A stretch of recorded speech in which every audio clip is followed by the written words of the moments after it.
नमस्कार दोस्तों, आप सभी लोगों का स्वागत है आपके अपने YouTube channel legal adviser AM में, जहां हम सभी लोग लॉ और लॉ से संबंधित जो लीगल अपडेट होती है उसके संदर्भ में चर्चा करते हैं। उसी क्रम में हम लोग एक वीडियो सीरीज़ लगातार बना रहे हैं जो कि आधारित है भारतीय न्याय संहिता 2023 पर, और उसके धारा 51 तक हम लोगों ने सेक्शन वाइज सेक्शन डिस्कशन कर लिया है और समझ लिया है कि धारा 51 तक क्या प्रावधान किया गया है। आज हम लोग समझेंगे धारा 52 सेक्शन 52 के बारे में, जो कि इस संहिता के चैप्टर 4 से संबंधित है, जो कि एबेटमेंट दुष्प्रेरण के संबंध में प्रावधान करता है। और हम लोग आज देखेंगे कि धारा 52 में दुष्प्रेरण से संबंधित क्या प्रावधान किए गए हैं। धारा 52 और 53 इस वीडियो में हम लोग अध्ययन करेंगे। लेकिन इससे पहले आपसे निवेदन है कि अगर अभी तक आपने हमारे चैनल को सब्सक्राइब नहीं किया है, सब्सक्राइब कर लीजिए और बेल आइकन ज़रूर दबाइए ताकि आने वाले वीडियोज़ की अपडेट सीधे आप तक पहुँचे बिना किसी ब्रेक के। और वीडियो को लाइक करिए, शेयर करिए और कमेंट करिए।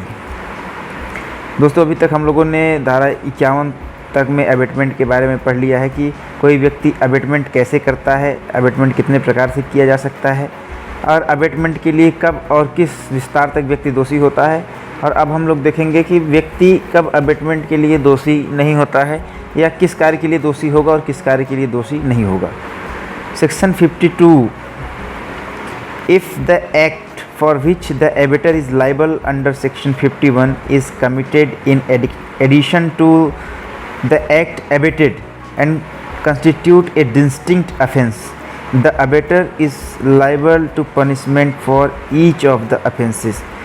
इन्होंने कहा कि जो धारा 51 में अपराध बताए गए हैं, अगर अबेटर के अबेटमेंट के प्रभाव में या उसी अनुक्रम में उनमें से कोई अपराध घटित होता है जो कि अबेटर के जो इच्छा थी, जो उसका इंटेंशन था, उससे विपरीत, उसके आशय के विपरीत परिणाम कारित करता है, तो उन दोनों अपराधों के लिए जो अबेटर है वो लायबल होगा और उसको पनिशमेंट मिलेगा।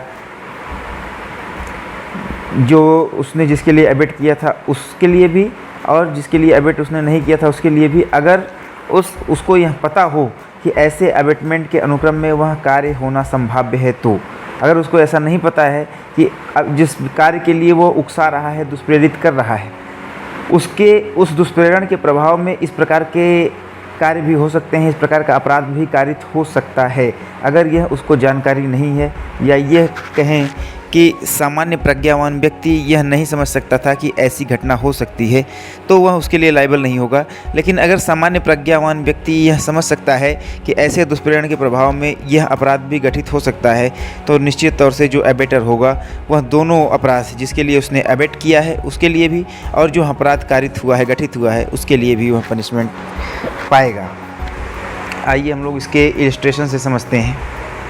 इलस्ट्रेशन में कहा गया है, A instigates B to resist by force a distress made by a public servant. B in consequence resists the distress.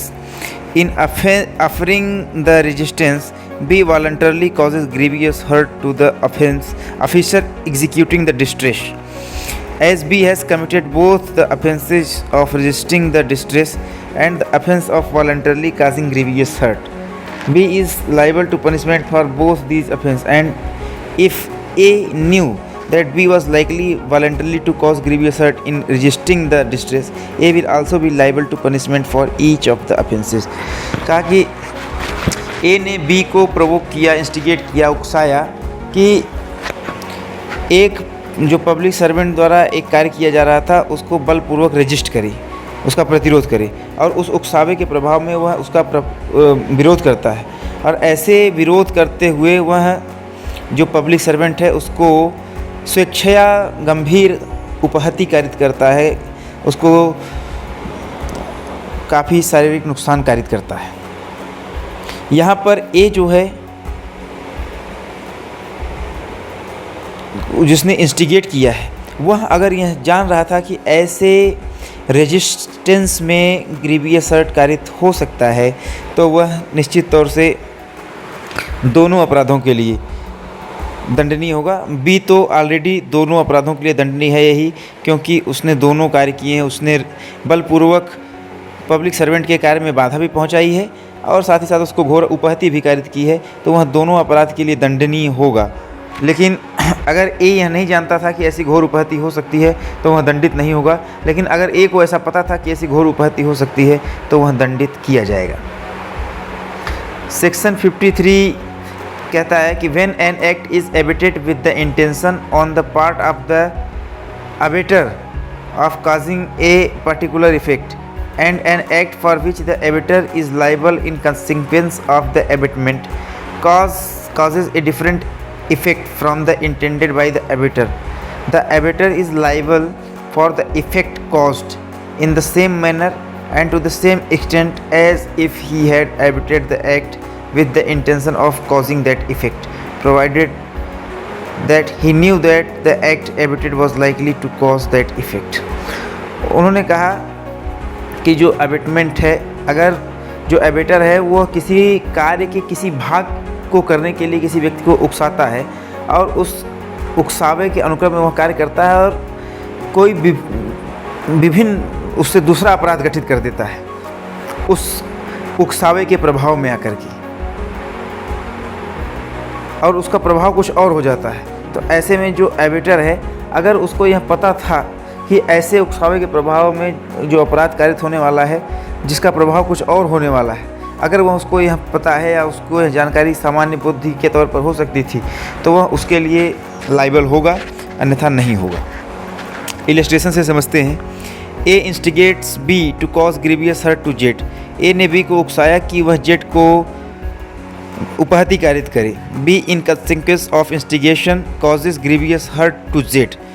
B इस उकसावे के प्रभाव में जेड को गंभीर उपहति कारित करता है।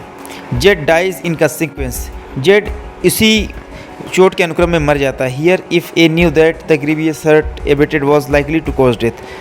यहाँ पे कहते हैं कि क्योंकि ए को यहाँ पता था कि जो उसने गंभीर उपहति के लिए प्रेरित किया है, उकसाया है, उससे मृत्यु होना संभाव्य है, इसलिए यहाँ पर A is liable to be punished with the punishment provided for murder. इसलिए यहाँ ए जो है वह मृत्यु के लिए जो दंड निर्धारित किया गया है उससे दंडित होगा, क्योंकि ए को पता था कि घोर उपहति में मृत्यु भी कारित हो सकती है। अगले वीडियो में हम आपसे फिर मिलेंगे, धारा 54 और 55 के बारे में अध्ययन करेंगे। इस वीडियो में बस इतना ही, फिर मिलेंगे अगले वीडियो में। लाइक शेयर सब्सक्राइब अवश्य करिए। धन्यवाद।